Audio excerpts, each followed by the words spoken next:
The first call came at exactly 3:17 a.m. I know because I was staring at my phone, mindlessly scrolling through social media when the ancient landline phone on my dorm room desk, a relic I didn't even know worked, suddenly rang. The shrill sound nearly gave me a heart attack in the silence of my single room. This was my third week at Westlake University. I'd transferred mid-semester and specifically requested a single room because, honestly, I'm not great with people. My anxiety makes sharing space difficult, so when the housing department mentioned they had a single available in Blackwell Hall, I jumped at the opportunity. I hesitated before answering the phone. Who calls a dorm landline at 3 a.m.? I finally picked up on the fourth ring. Hello? My voice sounded small in the darkness. At first, I heard nothing. Then, faintly, static. Behind the static, something else, murmuring voices, too distant to make out words, and what sounded like footsteps. Heavy, methodical footsteps, like someone walking slowly down a hallway. Hello? Who is this? I tried again. The footsteps continued for another 10 seconds, then the line went dead. I sat in the darkness, phone still clutched in my hand, my heart racing. Probably just a prank call. Freshmen thinking they're funny. I put the phone down and tried to forget about it. The next night at exactly 3:17 a.m., the phone rang again. This time, I was asleep and the sudden ringing jolted me awake. I almost didn't answer, but curiosity got the better of me. The same static greeted me, the same distant murmuring, the same footsteps. But this time they continued longer, a full minute before the call ended. By the fifth night, I was waiting for the call. The pattern never varied. Always 3:17 a.m., always beginning with static, murmurs, and footsteps. But each night the call lasted longer, and each night the sounds became slightly clearer. On the sixth night, I thought I heard my name whispered among the murmurs. On the seventh night, I decided to record the call. The audio quality was terrible, but when I played it back the next morning and increased the volume, I could make out words among the whispers. Room 317. My room was 217. I finally went to my RA, Miguel, the next morning. He listened to my story with surprising seriousness. That's weird. Let's check where those calls might be coming from, he said, walking me to the housing office. After some convincing, the administrative assistant checked their records. According to the phone system logs, the calls were coming from an internal extension, the maintenance office in the basement. That's impossible, the assistant said, frowning at her screen. That office has been unused since they renovated the building 5 years ago. That afternoon, Miguel accompanied me to the basement. The maintenance office was locked, but Miguel had a master key. The small room was completely empty. No desk, no chair, no phone. Just dust and a few broken floor tiles. See? Nothing here, Miguel said, clearly relieved. Probably just a glitch in the phone system logs. But I wasn't convinced. That night, I installed a call recording app on my phone and connected it to the landline. When the call came at 3:17 a.m., I was ready. This time, I said nothing, just listened and recorded. The static, the murmurs, the footsteps. But at the very end, just before the call cut off, a clear whisper, room 317. The next day was Friday. Instead of going to classes, I spent the day in the university archives, researching Blackwell Hall. What I discovered sent chills down my spine. 15 years ago, before the renovation, the rooms had a different numbering system. My room 217 would have been 317 under the old system. I dug deeper and found a small news article from the student paper. 15 years ago, almost to the day, a student named Jamie Linwood had died in room 317. The cause was listed as an electrical fire, but there were few details. That night, I didn't wait for the call. I called campus security and asked to speak with Officer Reyes, who had been working here for over 20 years according to the archives. Officer Reyes? I'm researching the history of Blackwell Hall for a project, and I came across a mention of a student who died here in 2008. Jamie Linwood? There was a long pause on the other end of the line. That was a bad business, Reyes finally said. Very sad. Jamie had been complaining about electrical issues in their room for weeks. Sparking outlets, lights flickering. Nobody took it seriously. Maintenance kept putting it off. Then one night a power surge, and he didn't finish the sentence. When did it happen? I asked, already knowing the answer. Late October, can't remember the exact date. And what room was it? Old room 317. They renumbered everything after the renovation. I checked the date on the article again. Jamie had died on October 24th, 2008. Today was October 23rd, 2023. That night, I didn't sleep. I sat on my bed, staring at the landline phone, waiting. At exactly 3:17 a.m., it rang. I answered on the first ring. "Jamie?" I said softly. The static was still there, but fainter. The footsteps had stopped. Instead, I heard what sounded like quiet sobbing. "I'm listening," I said. "I know what happened to you. I know no one listened when you reported the electrical problems." The sobbing grew louder, more distinct. "I'm sorry about what happened to you," I continued. "It wasn't fair. It wasn't right." A voice, clearer than ever before, came through the static. No one would listen. "I'm listening now," I said. "Tell me what you need." "Room 317, the voice whispered. "Danger." "Is there still danger in this room?" I looked around nervously. Behind the wall. Still there. Still dangerous. I stared at the wall behind my desk where my charging station was set up. Now that I thought about it, I had noticed occasional flickering when I plugged in multiple devices. "I'll report it," I promised. "I'll make sure they fix it properly this time. I won't let anyone else get hurt." The voice sighed, a sound of such profound relief that tears sprang to my eyes. "Thank you for listening," Jamie's voice said clearly. Then the line went dead. The next morning, I went directly to the facilities management office and insisted on speaking with the director. I told her about the electrical issues in my room, emphasizing the wall behind the desk. I didn't mention Jamie or the phone calls. She promised to send someone that day to check it out. True to her word, 2 electricians showed up at my room that afternoon. They removed the wall plate and discovered charred wiring that had been improperly repaired and covered up during the renovation. "This could have caused a serious fire," one of them told me. "Good thing you reported it." That night, October 24th, I waited for the phone to ring at 3:17 a.m. It remained silent. The calls never came again. A week later, I received an unexpected email from Housing Services, informing me that due to ongoing electrical work in my section of Blackwell Hall, I was being temporarily relocated to a newly renovated room. The new room number was 317. I've been here for 3 months now. The room is quiet, peaceful. I sleep better than I have in years. Sometimes I think I feel a gentle presence, like someone watching over me. Not in a creepy way, more like a guardian. And on cold nights when the wind howls outside, I sometimes whisper "thank you" into the darkness. I never hear a response. But I know Jamie heard me. I know because not a single unexplained electrical issue has happened in this building since. Sometimes, all a restless spirit needs is for someone to finally listen. I never should have opened that door. That's what I keep telling myself over and over as I lie awake at night listening to my new roommate breathe. The roommate who looks exactly like the girl from those photographs.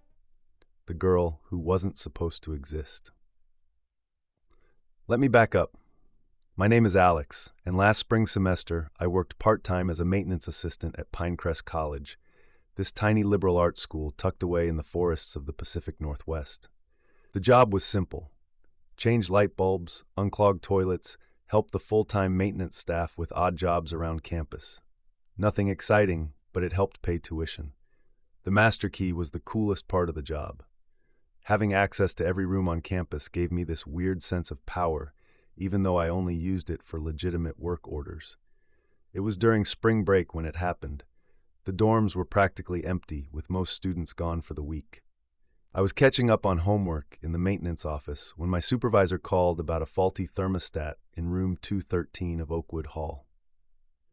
"Just check if it's responsive," he said. "If not, we'll need to replace it before students get back." I remember hesitating at the door to room 213. There was a strange feeling in the air, like the heaviness before a thunderstorm. I should mention that room 213 was supposed to be vacant that semester. The whole third floor was undergoing renovations, and 213 was part of the condemned section. When I unlocked the door, I expected to find a stripped room, bare walls, no furniture, maybe some construction materials. What I found instead was a fully furnished dorm room, bed made with a purple comforter, desk organized with textbooks and notebooks, photos taped to the wall, clothes hanging in the closet. Someone was living here, in a room that was officially unoccupied, in a section of the building that was supposed to be under construction. I checked the thermostat. It was working fine. And then curiosity got the better of me. I looked at the photos on the wall. They showed a young Asian woman with long black hair, maybe 19 or 20, in various locations around campus. In one, she was standing in front of the library. In another, sitting on the campus green. All normal college photos. What wasn't normal was the dates written in neat handwriting on the margins: 3/15/23, 2/28/23, 3/10/23. Recent dates, as in this semester.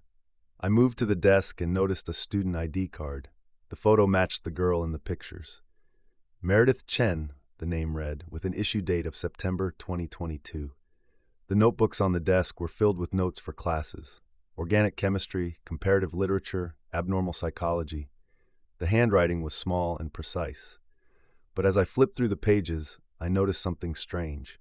Between class notes were journal entries. The most recent was dated March 12th, just 2 days earlier. It happened again last night. Woke up at 3 a.m. feeling like someone was watching me. When I opened my eyes, my closet door was open, even though I know I closed it before going to bed.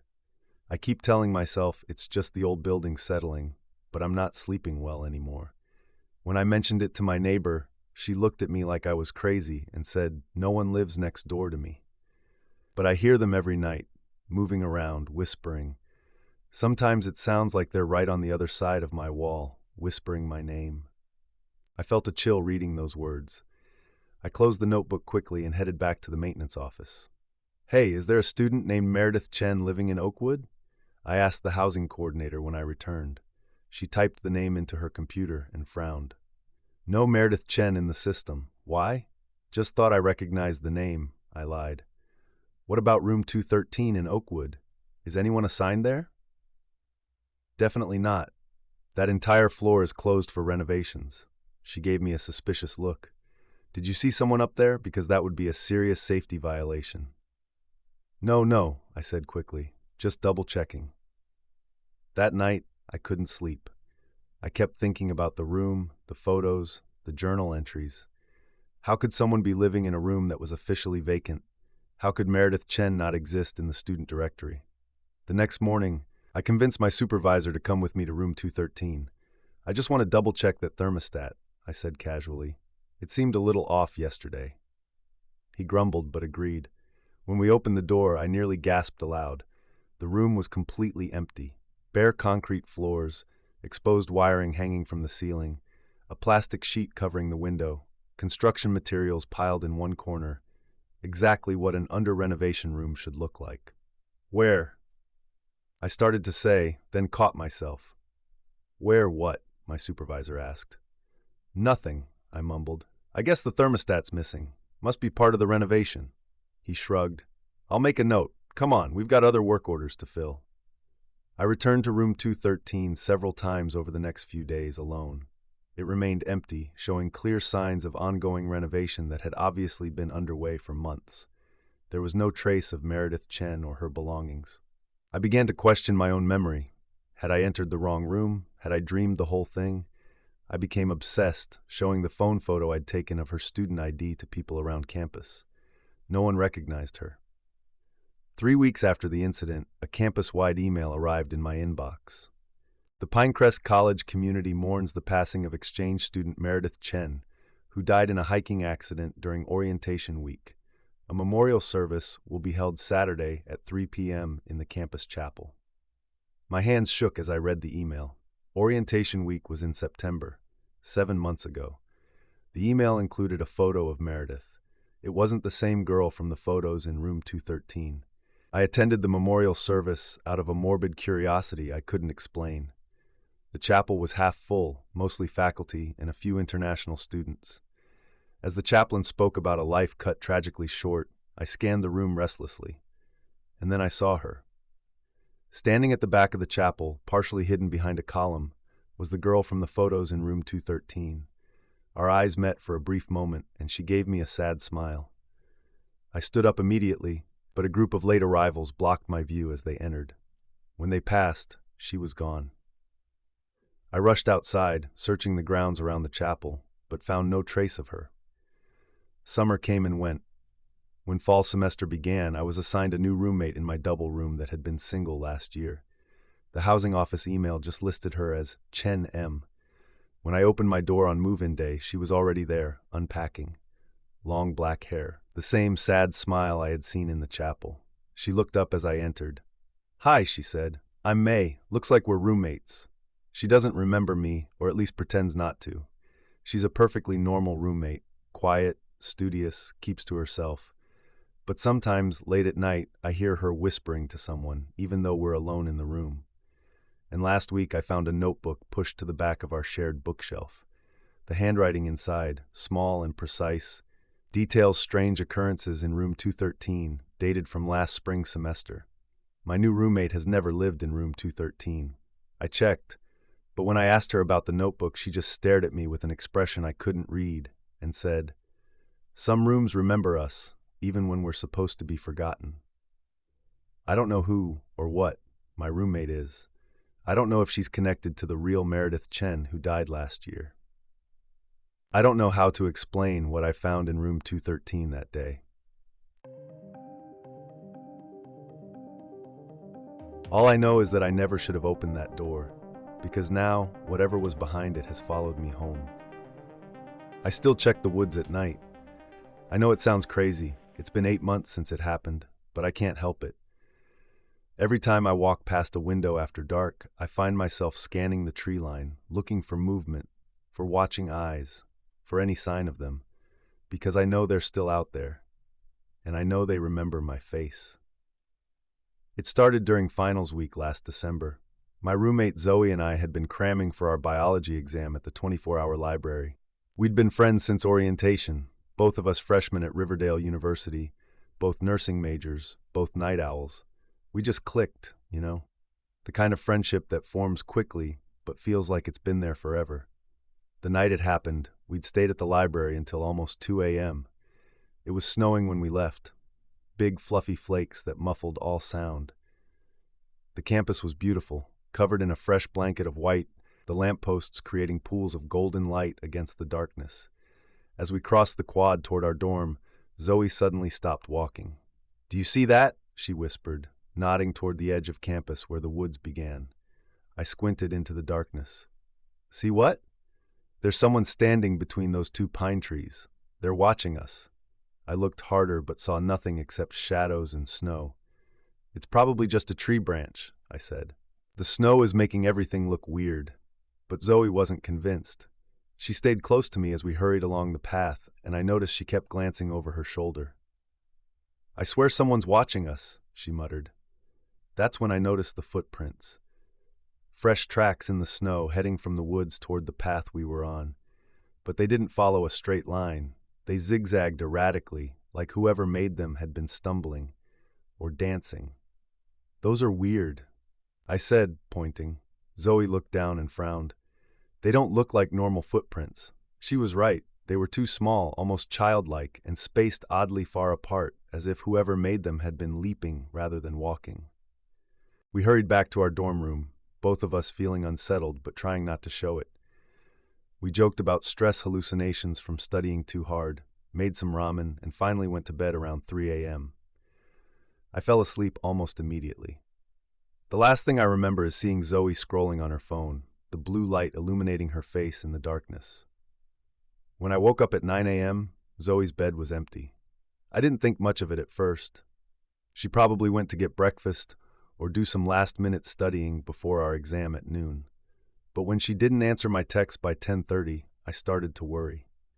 Zoe was never without her phone. That's when I noticed her phone was still on her nightstand, along with her wallet, keys, and student ID. Everything she would need to go anywhere was still in our room. By 11 a.m., with still no sign of Zoe and our exam in an hour, I was officially freaking out. I called campus security, who didn't seem particularly concerned. "Students sleep over at friends' places all the time during finals," the officer said dismissively. "But all her things are here," I insisted. She wouldn't leave without her phone or ID. They promised to look into it, but suggested she'd probably show up for the exam. She didn't. By evening, with Zoe still missing, her parents had been notified, and a more serious search began. Security footage showed us entering our dorm building at 2:20 a.m., just as I remembered. But there was no footage of Zoe leaving. Except, and this is the detail that still haunts me, there was a 10-minute power outage at 4:15 a.m. that affected the security cameras. When the power came back on, everything looked normal. But theoretically, during those 10 minutes, anyone could have entered or left the building undetected. The next morning, I noticed something I'd overlooked in my panic the previous day. Small, wet footprints leading from Zoe's bed to our third-floor window. Tiny, like a child's, and melted now so they were just damp patches on the carpet. The window, which we always kept locked because of the draft, was slightly ajar. I didn't mention the footprints to security. I don't know why. Maybe because they already weren't taking me seriously. And saying, "I think someone crawled out of our third-floor window," sounded insane. Maybe because deep down I was afraid of what it might mean. The search for Zoe continued. Her face was on flyers all over campus. Her parents came and set up a command center in a hotel nearby. News vans parked outside our dorm. Meanwhile, strange things started happening in our room. I'd come back from class to find items on Zoe's side slightly moved. Her laptop open when I was sure it had been closed. Her favorite sweater now draped over her chair instead of hanging in the closet. Little things that made me question my own memory. 3 days after Zoe disappeared, I received a text from an unknown number. The trees weren't empty. Don't look for me. I showed the text to the police, who tried to trace it. The number led nowhere, a burner phone that had been turned on once to send the message, then never activated again. On the morning of the 4th day, I woke up to find Zoe back in her bed. She was just there, sleeping peacefully as if she'd never left. I was so shocked I screamed, which woke her up. She looked confused, disoriented. When I asked her where she'd been for 3 days, she seemed genuinely perplexed. "What are you talking about?" she said. "I've been right here." The police came. The doctors came. Zoe maintained she had no memory of being missing. According to her, she'd gone to bed after our study session and woken up to my screaming. 3 days had simply vanished from her awareness. The medical examination found nothing conclusive, no signs of assault or injury. The only unusual findings were strange bruises on her arms, small round marks that looked almost like fingerprints, but too small to be an adult's, and the fact that her hair and skin smelled strongly of pine needles, despite no evidence she'd been in the woods. Everyone had theories: dissociative fugue, stress-induced amnesia, a prank gone wrong. But none of the theories explained where she had been for 3 days, or how she'd gotten back into our locked room. Zoe changed after that. She became withdrawn, jumpy. She dropped out of several classes and spent hours drawing the same pattern over and over, interlocking circles, like a complex Venn diagram. She refused to go near the campus woods and would panic if our walks took us too close to the tree line. At night, I'd sometimes wake to find her staring out the window, whispering something I couldn't quite hear. One evening, about a week after her return, I came back from the dining hall to find her frantically packing a bag. "What are you doing?" I asked.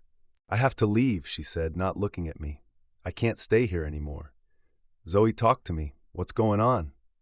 She finally met my eyes, and the fear I saw there made my blood run cold. "They said they'll come back for me," she whispered, "and then they'll come for you too. They know your face now."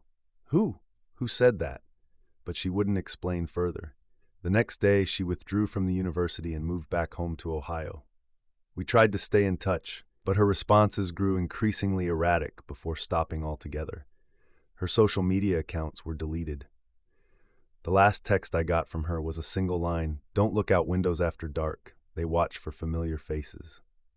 I requested a room change after that, but every night, in my new room across campus, I still check the locks twice.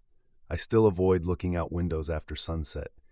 And I still wake up sometimes, heart pounding, thinking I hear small, wet footsteps on the carpet. Yesterday I found a small twig figure hanging from my window latch, tiny sticks bound together with what looked like hair. And last night I woke to a text from another unknown number: "We remember your face. Your friend tried to warn you. It's your turn next. I'm leaving campus tomorrow. I don't care about my classes or my scholarship, because I know what took Zoe that night wasn't human, and I know they've decided I'm next. If you live on a campus with woods nearby, my advice is simple. Don't ever look too long at the spaces between the trees. If you think something's watching you, you're probably right. And if you hear footsteps in the night that sound too small to be an adult's, don't follow them. Whatever you do, don't follow them. I always thought I'd do something important with my life, something meaningful. I just never imagined it would be like this, making a choice about whose name appears in a book that predicts disaster, deciding who lives and who doesn't. Let me start at the beginning. Last fall, I was working on my senior thesis at Greystone University. As a history major specializing in folklore studies, I'd chosen to write about the evolution of campus urban legends. Greystone was perfect for this, a 200-year-old institution with more than its share of ghost stories and mysterious traditions. The university archives became my second home. Hidden in the basement of the main library, it was a maze of shelves containing everything from official records to student newspapers dating back to the 1800s. The head archivist, Dr. Bennett, was this ancient guy who seemed to know the location of every document by memory. It was during my third week of research that I found the book. I'd been digging through a section on student organizations when I noticed it. A leather-bound volume with no title on the spine, wedged between two yearbooks from the 1920s. The leather was soft with age, and when I pulled it out, I realized it wasn't a printed book at all, but a journal. The first entry was dated September 18, 1887. Today marks the beginning of my time at Greystone University. I have obtained this journal to record not my own experiences, but rather the curious and unexplained occurrences that seem to plague this institution. Perhaps in documenting these events, a pattern may emerge that explains what many dismiss as coincidence. The handwriting was elegant, precise, clearly from another era, but the next entry, dated October 1902, was in completely different handwriting. I have discovered this journal abandoned in the university archives and feel compelled to continue the work begun by its previous owner. The incident at the clock tower last week, where 3 students claimed to see a figure leap from the top only to vanish before hitting the ground, bears recording. As I flipped through the pages, I realized what I was holding: a continuous record of strange occurrences at Greystone, documented by different people across more than a century. Each new contributor wrote in different handwriting, different styles, sometimes even different languages, but always focusing on the inexplicable events around campus. What fascinated me most was how many of these incidents matched historical records I'd already found in my research. The mysterious bell tower suicide in 1913, the disappearance of 5 students during the blizzard of 1950, the library fire of 1978 that destroyed part of the rare book collection. But then I reached the entries from the current year. Same format, different handwriting, documenting recent events, including the false fire alarm in my own dorm building just last week. The final written entry was dated for the next day, describing in detail an upcoming campus-wide power outage and a student becoming trapped in the east elevator of my residence hall during the blackout. I felt a chill run down my spine. If the earlier entries matched documented historical events, and the recent ones matched my own experiences, was this some kind of elaborate prank, or was the book somehow predicting the future? I brought the journal to Dr. Bennett, hoping he could explain it. "I found this in the stacks," I said, placing it on his desk. "It doesn't seem to be in the catalog system." He looked at the book without touching it, then back at me. "Where exactly did you find this?" he asked, his voice oddly tight. I described the shelf, and he frowned. "There's no such book in our collection," he said firmly. "Perhaps you're confused about where you found it." "But it's right here," I insisted, pushing it toward him. Dr. Bennett finally picked it up, flipped through it, then looked at me with concern. "Riley, this is a blank journal. There's nothing written in it." I thought he was joking, but his expression remained serious. I took the book back and opened it. page after page of detailed entries, just as I'd seen before. "You can't see the writing?" I asked. The look he gave me was somewhere between pity and suspicion. I mumbled an apology and hurried out with the book. That night, I read every entry, taking photos of the pages with my phone. The last entry still predicted the power outage and elevator incident for the next day. When it happened exactly as described, a campus-wide blackout at 9:17 p.m., and a sophomore named Jessica trapped in the east elevator of my building for 43 minutes, I felt my reality shift. I searched for the book again that night, finally finding it shelved in a completely different section of the archives. When I opened it, there was a new entry, dated the current day, describing me finding the book again. The entry continued, explaining what I would do next, ending with a warning about the incident at the bell tower next Tuesday at 3:40 p.m., where a student will fall to their death due to the rusted railing on the observation deck. I began documenting each prediction, finding they all came true with alarming accuracy. Small things at first: a water main break, a surprise fire drill, a visiting speaker canceling due to illness. Then bigger things: a student caught plagiarizing, a professor suffering a heart attack in the middle of a lecture. Each time I found the book, it had moved to a different shelf. Each time I opened it, the text was visible only to me, and each time there was a new entry predicting something that hadn't yet happened. The predictions became increasingly specific to my life. Riley will receive an unexpected A on the midterm paper. Riley's mother will call with news about the family dog. Riley will meet a stranger in the campus coffee shop who will become significant. All true, all exactly as written. Then came the prediction that changed everything. On April 17th, at approximately 4:15 p.m., Riley's roommate Michael will suffer a fatal accident when the brakes on his bicycle fail on Hill Street, causing him to collide with an oncoming delivery truck. Michael wasn't just my roommate, he was my best friend since freshman year. The thought of him dying, and me knowing about it in advance, was unbearable. I tried to warn him obliquely, suggesting he avoid biking for a while, offering to drive him places. When that didn't work, I finally showed him the book and explained everything. He couldn't see the writing either. He looked at me with growing concern, then suggested I talk to someone at the student health center. As April 17th approached, I became desperate. The morning of the predicted accident, I deliberately damaged Michael's bike, bending the wheel so it was unrideable. When he discovered it, I offered to drive him to his afternoon classes. "Thanks, but I already called an Uber," he said. "I can't miss this test." I followed his Uber to campus, watching it pull safely up to the science building. Michael went inside. 4:15 p.m. came and went. Nothing happened. Relief washed over me. I had changed fate. That night, I found the book again and opened it with shaking hands. The prediction about Michael was gone. In its place was a new entry. On April 17th, at approximately 11:30 p.m., Riley will suffer a fatal accident when returning from the library. The recently repaired step on the north entrance will collapse, causing a fall that results in a fatal head injury. I checked my watch, 11:05 p.m. My heart pounding, I ran back to my dorm by a different route, avoiding all stairs and entrances. I made it safely to my room, where Michael was studying. "You okay?" he asked, seeing my panicked expression.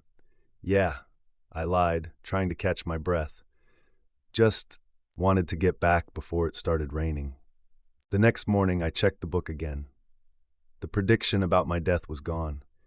Instead, on April 18th, at approximately 3:30 p.m., a student will be critically injured when the ceiling in Lecture Hall B partially collapses due to undetected water damage. The university's negligence in maintenance inspections will be exposed. I stared at the page, understanding dawning. The book wasn't just predicting fate, it was offering choices. I couldn't stop these events from happening, but I could change who they happened to. Over the next weeks, I tested this theory carefully. I discovered I could redirect minor predictions, a coffee spill, a failed exam, a minor injury, by taking deliberate actions to avoid them. Each time the event still occurred, but to someone else. Then came the largest prediction yet. On May 10th, during the spring festival, a catastrophic fire will start in the main tent due to faulty wiring. 17 students will die, 39 will be injured. I couldn't sleep for 3 days after reading that entry. This wasn't a spilled coffee or a twisted ankle. This was mass casualties, lives destroyed. How could I possibly shoulder the responsibility of knowing this would happen? I tried going to the administration with anonymous concerns about fire safety at the upcoming festival. I was brushed off. I tried contacting the fire marshal with vague warnings. They promised to do an inspection but didn't seem concerned. With 1 week until the festival, I made my decision. I found the book again, placed my hand on the open page with the prediction, and whispered, "Take me instead." The ink seemed to shimmer, then fade. When it reappeared, the prediction had changed. On May 8th, 2 days before the spring festival, Riley Matthews will discover evidence of the faulty wiring while conducting thesis research in the archives. The discovery will lead to a full safety inspection, preventing the catastrophe. It worked, but there was a catch at the bottom of the page, in different handwriting than the rest of the entry. The book requires balance. A life spared means a life claimed. Choose wisely. On May 8th, while in the archives, I accidentally discovered old maintenance records showing the festival tent's electrical system hadn't been properly inspected in years. I brought these to the administration, who finally took action. The wiring issues were found and fixed. The festival went off without incident. 17 people who would have died continued their lives, never knowing how close they'd come to death. But the next day, my mom called. My dad had suffered a sudden massive stroke. He died before she could reach the hospital. That's when I truly understood the book's power and its price. It didn't prevent tragedies, it merely redistributed them. Every life I saved required a payment. And the payment, I realized with growing horror, tended to be someone close to the person who changed the prediction. The last time I saw the book was the day after my father's funeral. I found it waiting on my bed in my dorm room, open to a new entry. The book has been at Greystone for 138 years, passed from one guardian to the next. It cannot be destroyed. It cannot be ignored once found. It offers knowledge and choice, the power to shift fate's focus from many to few, or from strangers to loved ones. Riley Matthews will be its guardian now until passing it to another. The responsibility cannot be declined. At the bottom of the page was a list of names, dozens of them, each in different handwriting. The final name was mine. I understand now why the book found me. As a folklore researcher, I'm uniquely positioned to continue its work, documenting the strange and unexplained events at Greystone. I've accepted my role as its guardian, though the weight of it is sometimes unbearable. If you're a student at a university with a long history and you're interested in campus folklore, be careful what you research. Some books are looking for specific readers. Some knowledge can't be unlearned. And if you ever find a strange leather-bound journal with entries dating back decades, describing events before they happen, close it immediately. Reshelve it. Walk away. Because once you've read it, you become part of its story. And the book always collects its due. I haven't slept through the night in months. Not since I started seeing him in the hallway of Lancaster Hall. Not since I found out about the maintenance shaft. Not since I realized why he chose me. It's not that I don't want to sleep. God knows I've tried everything. Melatonin, meditation, even prescription sleeping pills. But nothing works for long. Because no matter what I do, I always wake up at exactly 2:17 a.m., half convinced there's someone standing outside my door. I should back up. My name is Casey, and until last semester, I was just a normal art student at Lakeside College. Well, normal, except for my chronic insomnia. I've struggled with sleep since high school, but it got worse when I started college. Some nights I'd only get an hour or two, leaving me exhausted but annoyingly wide awake at 3 a.m. When I couldn't sleep, I'd often wander the halls of my dorm, Lancaster Hall. Just walking the quiet corridors helped calm my mind.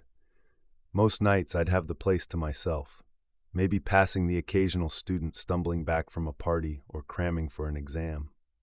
What most students don't know about Lancaster is its history. Before Lakeside College bought the property in the 1960s, it was part of Pinewood Psychiatric Hospital. Lancaster Hall used to be the staff quarters, where doctors and nurses lived on site. I didn't know this history during my midnight walks. I wish I had. It was during finals week of fall semester when I first saw him. I was pacing the third floor hallway around 2 a.m., trying to burn off nervous energy before a big portfolio review. The hallway was dimly lit, every other overhead light turned off to save energy, creating alternating pools of light and shadow. At first, I thought he was another student, a tall figure standing at the far end of the hallway, silhouetted against the exit sign's red glow.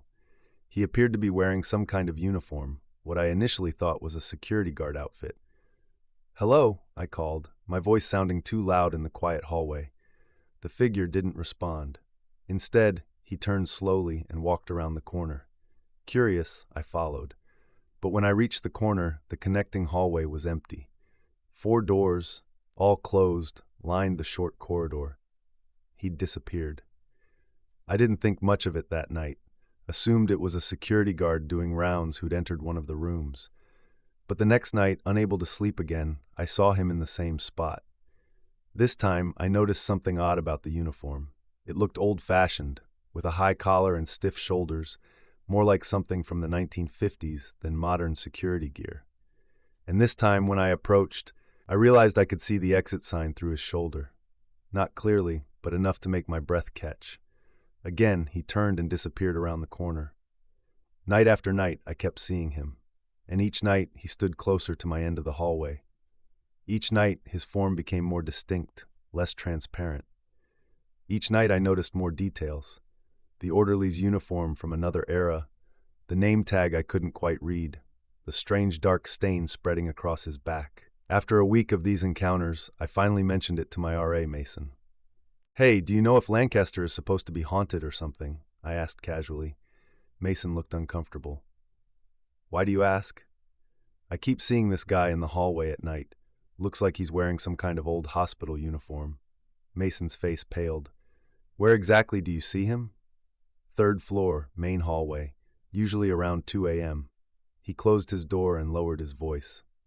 "Look, it's not official college knowledge or anything, but yeah, there are stories. Lancaster used to be part of the old psychiatric hospital. Some people claim to see former patients or staff, especially on the third floor." "Do you know anything about an orderly? Tall guy, dark hair?" Mason hesitated.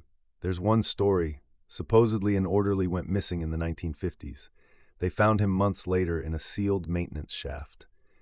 Never determined if it was murder or accident. A chill ran down my spine." "Which maintenance shaft?" "The one behind room 317, your room." I didn't tell Mason that the figure was appearing closer to my room each night, or that I'd started waking up at exactly 2:17 a.m. every morning, feeling like someone was watching me. Some things sound too crazy to say out loud. Instead, I spent the next day in the college library, digging through digitized newspaper archives. It didn't take long to find what I was looking for. Hospital orderly found dead after months-long disappearance. December 17th, 1956. The body of Thomas Reeves, 32, an orderly at Pinewood Psychiatric Hospital who disappeared in August, was discovered yesterday in a sealed maintenance shaft in the staff quarters. According to authorities, the shaft had been walled over during renovations, and workers discovered the remains when opening the area for plumbing repairs. Foul play has not been ruled out, as several patients had reported complaints against Reeves for alleged mistreatment. The article included a staff photo. Thomas Reeves stood in the back row, tall, dark-haired, wearing the exact uniform I'd been seeing in the hallway. That night, I set up my phone to record the hallway outside my door. I didn't expect to capture anything. Don't ghosts avoid cameras or something? But I needed to prove to myself I wasn't hallucinating from sleep deprivation. At 2:17 a.m., I woke suddenly, heart racing. I lay perfectly still, listening. Nothing. Then, faintly, the sound of footsteps in the hallway. Slow, measured steps that stopped directly outside my door. I held my breath, staring at the thin strip of light beneath my door. A shadow appeared, blocking the light. Someone was standing there. After what felt like hours but was probably only minutes, the shadow moved away. I waited until morning before checking my phone. The video showed an empty hallway, but at exactly 2:17 a.m., a dark blur appeared. Not clear enough to make out a figure, but definitely something moving, stopping outside my door, then moving away. When I showed the video to Mason, he saw nothing. It's just an empty hallway, Casey. Are you feeling okay? I wasn't okay. Because each night, Thomas Reeves appeared closer to my room, and now my roommate, Dylan, was complaining about hearing tapping on our door in the middle of the night, even though I'd seen no one there. It's always at the same time, Dylan said, frustrated after another interrupted night. Like clockwork at 2:17 a.m., tap, tap, tap, but when I check, no one's there. I stopped telling Dylan about my sightings, stopped talking to Mason about it. People were beginning to look at me with concern, suggesting I visit the student health center for my anxiety and sleep issues. Instead, I researched more about Thomas Reeves and Pinewood Psychiatric Hospital. Most records had been destroyed when the hospital closed, but I found mentions of patient complaints against an orderly matching his description. Patients claimed he conducted unauthorized treatments after hours. Several patients who filed complaints were later found to have committed suicide or wandered off grounds. Then the physical signs started. Items in my room would be slightly moved when I returned from classes.